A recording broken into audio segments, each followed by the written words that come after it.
संसार में पवित्र क्या है,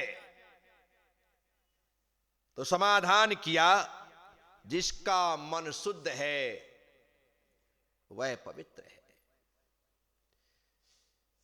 जैन धर्म में तन की शुचिता से ज्यादा मन की शुचिता पर जोर दिया गया है। यही वजह है कि जैन साधुओं से स्नान जैसा व्रत ग्रहण करवाया गया। सारा संसार स्नान करता है, लेकिन जैन साधुओं से कहते हैं कि तुम नहाओ मत।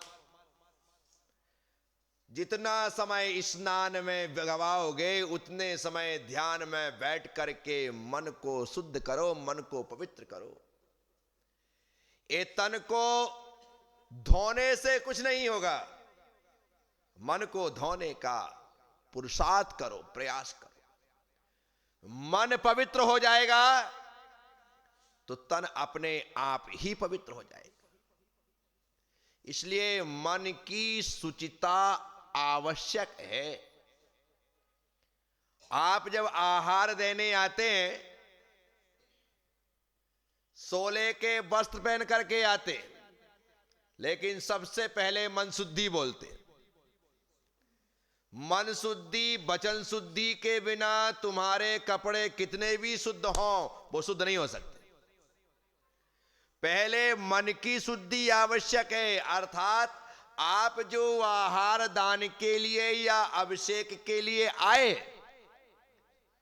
तो आप मन से आए या बिना मन से आए, जोर जबरदस्ती से आए या जबरदस्ती लाए गए। यदि जबरदस्ती लाए गए हैं, जोर जबरदस्ती से आए हैं, बिना इच्छा के आए हैं, कोई पीछे पड़ गया इसलिए आ गए हैं, तो आपके मन में इच्छा ना होने की वजह से वह मन शुद्ध नहीं है। क्या करूं यार, पीछे ही पड़ गए, करना ही पड़ रहा है, मेरी तो जरा भी इच्छा नहीं थी, मेरा तो जरा भी मन नहीं था। तो ऐसे लोग 16 पहन करके भी 16 के नहीं है। तो मन की शुद्धि, और मन की शुद्धि होती है शुद्ध भावना से, अर्थात उस कार्य करने की तीव्र इच्छा से। जहां पर वह इच्छा है वहां मन शुद्ध हो जाता है। फिर वचन की शुद्धि, जितने देर तक आप भगवान की सेवा में, गुरुओं की सेवा में, अर्थात अभिषेक, पूजा और आहार दान में लगे, उतने देर तक हमारे वचनों में कठोरता, कटुता, निष्ठुरता, कर्कशता नहीं आनी चाहिए। आप अपशब्दों का प्रयोग ना करें, उस समय किसी पर क्रोध ना करें। गलती आदि के हो जाने पर भी कहना कि अभी मैंने वचन की शुद्धि कर रखी है, इसलिए अभी तो कोई बात नहीं, अपन आहार के बाद, अभिषेक के बाद मिलेंगे। क्या चलेगा ऐसा बोलना? ये भी नहीं चलेगा।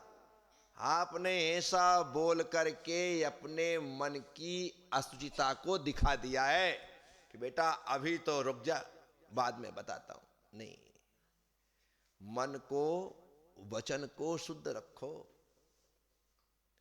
उसके बाद ये तन की शुद्धि। वस्त्र की शुद्धि अलग चीज है, तन की शुद्धि। तन की शुद्धि के लिए आपका स्वस्थ होना जरूरी है।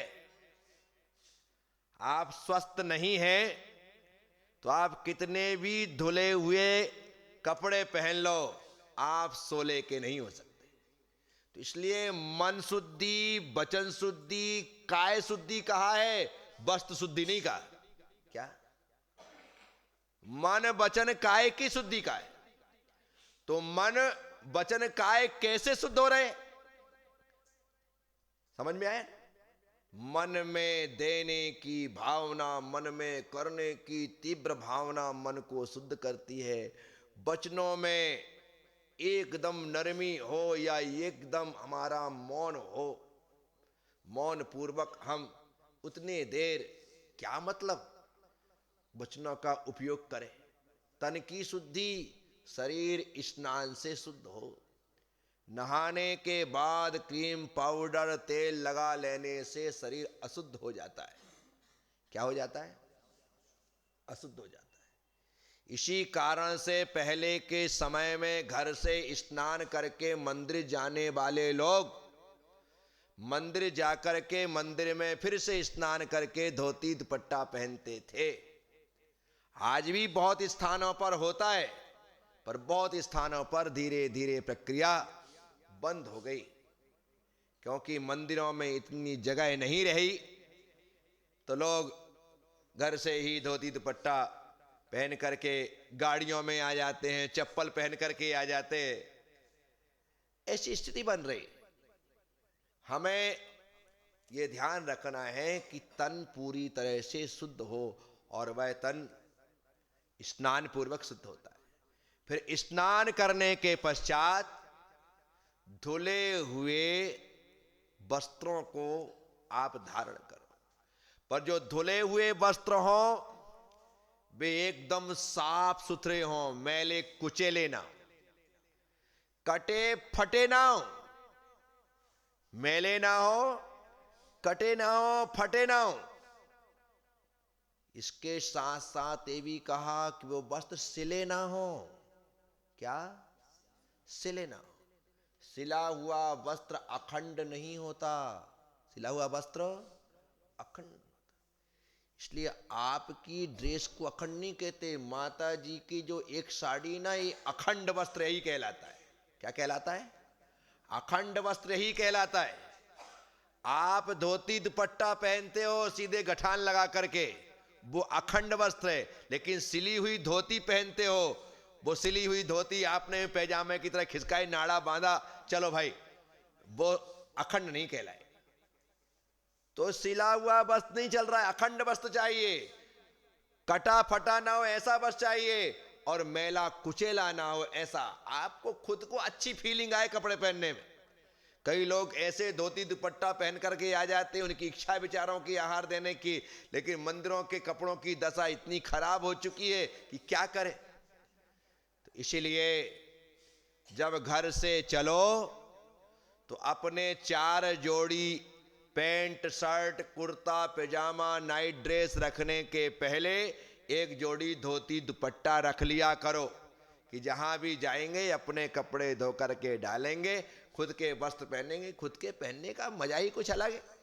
अब दूसरा व्यक्ति कपड़े पहन करके गया है, उसके शरीर में ना जाने कौन कौन से चर्म रोग है, दाद है, खाज है, फोड़ा है, फुंसी है, खुजली है, ना जाने, और उसी से टकरा करके आपने पहना और आप पहन करके आ गए, क्या होगा? तो हो सकता है उस वजह से बीमारियां भी घर आ जाएं। हमें स्वयं के वस्त्र ही धारण करने चाहिए। ये व्यवस्था है। बाकी तो काम चलाने के लिए सब कुछ चलता है। व्यवस्था के बतौर हर मंदिर में व्यवस्था होती है। तो आप सबसे कहा जा रहा है, तो यहां पर इस संसार में पवित्र कौन है? तो बोले जिसका मन शुद्ध है वही पवित्र है। जिसका मन, तो सबसे पहले मन शुद्धि। मन शुद्ध हो जाएगा तो फिर वचन शुद्धि, वचन शुद्ध हो जाए तो फिर काय शुद्धि, उसके बाद वस्त्र शुद्धि। अभी हम सिर्फ शुद्ध वस्त्रों को धारण करके चल रहे हैं और तीनों शुद्धि बोल रहे हैं। तीनों शुद्धि क्रमशः यह शुद्धि हो तो निश्चित रूप से